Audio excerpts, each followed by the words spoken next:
Hi, you would have seen some demonstrations by Paul Heath on the Soapbox ITSM platform. But what about HR functions? Check this video out.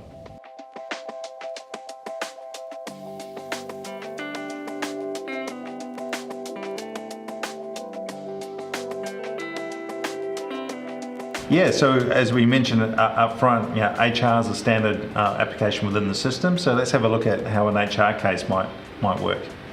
As we said up front, HR is just another application in the system, leverages the underlying intelligent capabilities and workflow capabilities of the platform. And in fact, it's just an example of any custom application you could build on the platform, leveraging those underlying platform capabilities. So as you can see here, we've got an HR human resources module, we've got cases and tasks. We've got a knowledge base that's specifically associated to HR. And once again, we can either go directly into an HR case record and go and create a new one and start working on this case. Or if you're in a situation where you've got a consolidated service desk and that service desk function is taking HR calls as well as IT calls, it's a classic example of a challenge that that person who's on the desk that takes that call may not know about HR. So how can Sophie help with that? So let's take a scenario where someone's asking about their leave balance or what their unpaid leave policy may be. So let's say this person is, who have we got here? Does John have an issue in this one? No. Let's say it's Hurley this time, because I'm sick of using John. And let's say he's inquiring about his leave balance.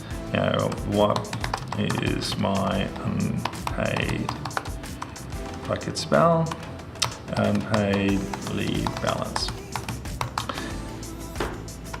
And you can see what's happening here is Sophie's identified that this is an HR case. We're also popping up with some potential knowledge articles that might be useful. As our leave without pay policy. But in this case, let's say, look, this is nothing that the service agent on the service desk can handle, so they're going to go ahead and classify that, which will create an HR case and assign that to the HR, whoever the appropriate team is. In this particular case, based on the description, the system's popped up and said, oh, this looks like a leave management leave request application that's related to the HR payroll system, and let's assign that to the HR service desk team.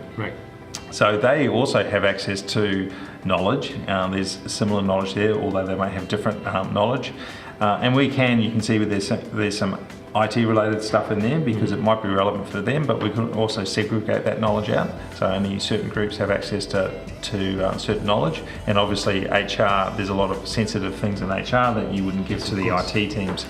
But we're also providing some intelligent action recommendations. So if we have a look at our activity over here, nothing's been fired, but with high confidence, 99% certainty, then this action might be useful in this particular case. So let's go and fire that.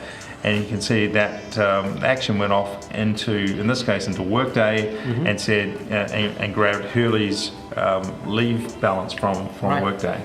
So the ability to go out there and kick off those actions. Obviously, we could have that fired directly from self-service or even from the service desk. So if it was authorised for the service desk to be able to fire those actions, we could fire it at that level as well. And that might be all that's required. We can go and set that to complete and move on to the next task. What is another first contact resolved? Exactly, and whether or not that was done at the service desk or done at the second level, it's still fundamentally that first contact resolution, and we're using automation and knowledge to drive the resolution of those issues faster than without that. If you like what you saw in this video, head on down to soapbox.ai and sign up for a demo today.